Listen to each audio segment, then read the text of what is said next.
Okay, so this is working on some of the chapter 16 in the 4th edition. That's the acid base chapter. So let's work through some of these. How to write out an ionization equation. So how things are going to react in the presence of water.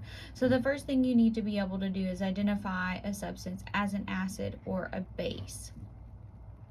So generally, acids are going to produce hydrogen ions in water. Bases are going to produce hydroxide ions in water. That's the Arrhenius definition. The definition that we'll be using most commonly is the Bronsted-Lowry definition, which is acids are proton donors and bases are proton acceptors. So remember, a proton is the same thing as a hydrogen ion. All right, so H9O3, this is nitric acid. It is a strong acid.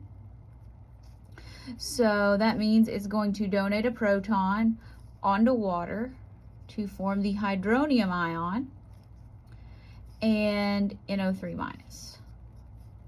So that's how it's going to ionize. All right, calcium hydroxide. This is a strong base from your list. So in water, you're going to have, this is going to completely split up. So you're going to have calcium. And then note there's 2 here, so when you balance the equation, each molecule of this is going to dissociate, and you're going to get 2 hydroxide ions there.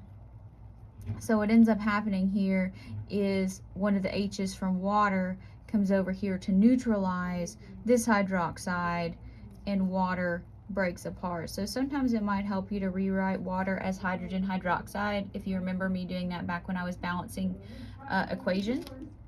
All right, ammonia. Ammonia is, when it reacts with water, ammonia is considered a base. Yes, ammonia can be amphoteric, but for the most part, ammonia here is going to be acting as a base. So it's going to accept a proton from water to form NH4 plus.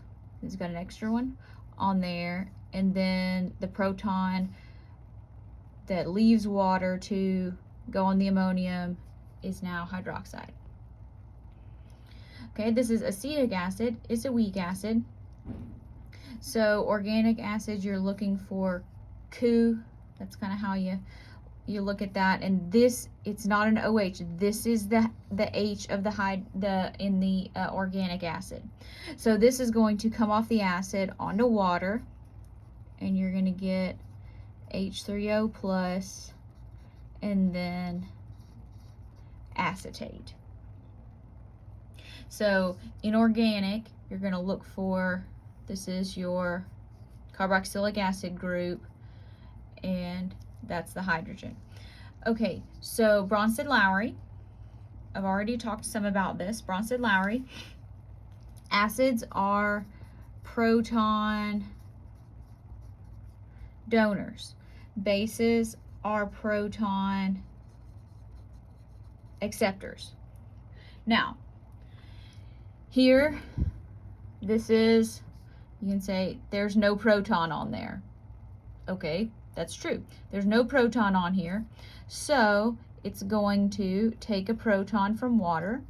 As you can see, it doesn't have a proton, and then it has a proton. So it has accepted a proton. So if it accepts a proton, in this case, it is acting as the base. The left side of the equation is going to have an acid and a base.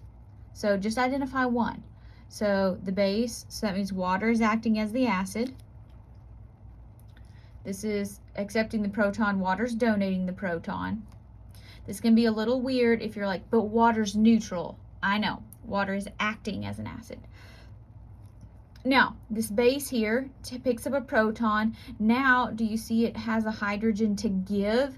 So it could now, then it could, in the reverse reaction, donate this proton. So this becomes what we call the conjugate acid. So bases become conjugate acids across a reaction.